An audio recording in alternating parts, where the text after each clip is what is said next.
What is up, peeps? It's been a wild weekend. Welcome back to the $1 Million Esports World Cup for Warzone. And in some breaking news out there, we have now crowned your trio champions in what might be one of the more dominant Warzone trios that we ever see. That being Biffle, Shifty, and Hisoka have now been crowned your champions, and we were there live at the event to catch them all. We also interviewed the three, and it should be a very fun video to break down. If you guys don't know this trio, somewhat controversial in the Warzone scene because everyone has faced those accusations, which we will talk about later, but also because these guys don't go out quietly. They don't mind the little trash talk, and they have been dominating this World Cup since the very beginning. We even go to the seeding rounds where Falcons made it very well aware they were the best team here.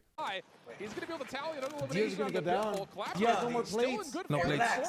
Relax. Termites to deal with. Hold on a second. He can make this a mess. No termites. No plates. No plates. Yes, gas pistol. I don't know. Nah, it's going to take. He has a PDS up there. PDS there. I'm not going to give the Falcons this. When PDS is in, you can see Shifty and Hisoka looking on it. That is so annoying. Another PDS. They ended up getting by D. Oh, he's going to land him. PDS is going to land on him. No, Shifty's not going to allow him to get away with this. Another PDS. Oh, he just moved down to the bottom. He missed it. Oh, no, he's up top. Yo, he's making him work for it. Initial and Biffle. Say swear, Kalal. Say swear. He just found him back again. Another PDS open. He's just going. Oh my God! Come on! Wow! Let's hear the crowd. And if you thought that performance was impressive from these three, they somehow got even more impressive as we head into the qualifying rounds of day 2 and 3, where they even set a LAN record, winning not one, not two, no, they won 4 map wins in a row, never before done by a trio in Warzone. And yeah, they did so extremely dominantly. I believe the nearest gap between them and the number 2 team was 100 points. To give you guys an idea about how many points that truly is in this system, most teams who got 100 points overall in total managed to qualify for grand finals. That was the gap between first and second. Going back to the economy tab, Somebody said Diaz is trolling, bro. Like, what are you talking about, bro? They win. 3v1. Oh my God, bro. Like, I mean, come on, man. I mean, come on. 3 for 3. 3 for 3. Are you fucking serious? Are you fucking serious? 4 games they have won. You know what's crazy? We always say, like, you know how hard it is to like, win consistently on resurgence? Like, we're like, oh, it's RNG, like, zone full Oh my God. And with that, these guys were by far and away your favorites heading into grand finals, but we had something that was a lot more interesting than people expected. We had Twisted Minds, that being Aiden alongside Smith and Gorgo. They put up a great run, and even more so, it was Fnatic and Falcons, all three of those teams coming away with wins to keep it very close. But at the end of the day, it was back and forth between Falcons and Fnatic. And they had beef between these two teams, and it came down to pretty much game number 8, the final match. And I'm not going to lie, guys. It was an amazing Warzone event. Falcons locked it up. All 3 Falcons flying in for the final moment. They win. They win. They fucking Oh win. They fucking win. Oh my God.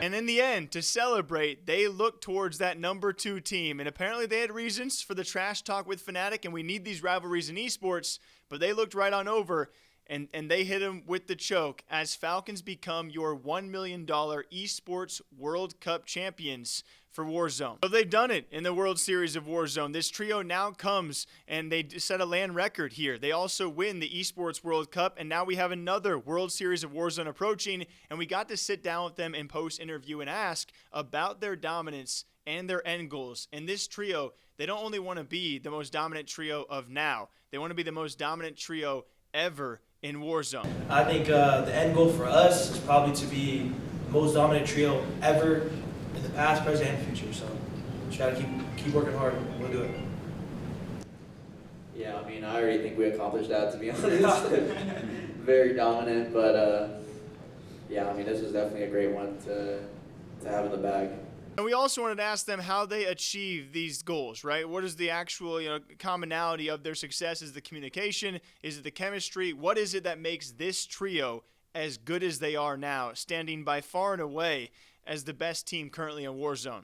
I felt that as an IGL, I was also top fragging, which led to just a lot of stress going to the tournaments of feeling like I had to anchor IGL and also get a lot of kills.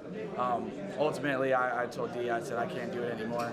I would like to just frag out and bring in an IGL that could lead us, because at the time I felt like I was in form and getting 60, 70 kills a tournament.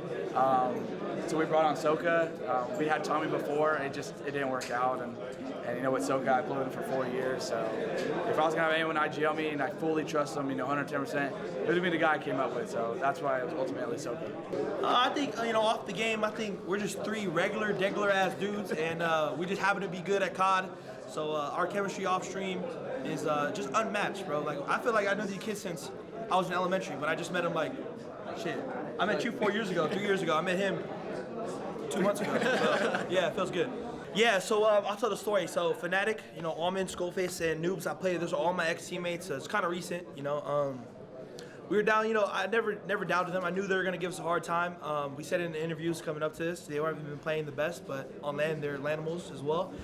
And during the halftime, we were down 20 points, and Almond looked at all three of us, and he said, come boys, come get it. And I said, oh, you want to talk when you're up? Okay, let's dance. So then when we won, it felt good to say, hey, you're a choke artist. Don't ever talk to me like that again. But overall, guys, it was incredible to watch. Having grand finals actually be that close when it really was not close throughout the other parts of the competition. Some great shows from a lot of teams out there. You got to give credit to Fnatic. They made it interesting, all right? And Skullface is not a guy that I would ever do this to, but Falcons did not fear. And then Twisted Minds really having a great showing alongside many other teams, and you had some great competitors there. We also sat down with some other interviews with several of these Warzone pros, including Biffle, Shifty, and Hisoka, and those will come out hopefully sometime soon on this channel. They had some spicy answers, to say the least. So until next time, we hope you guys all enjoy. Is this the most dominant trio currently in Warzone? It seems so. Will they be the most dominant trio of all time? That is what they are hoping to achieve. So what do you guys think? They have now done it yet again on LAN. Till next time, take care of yourselves, and we'll see you back here soon. Okay, bye.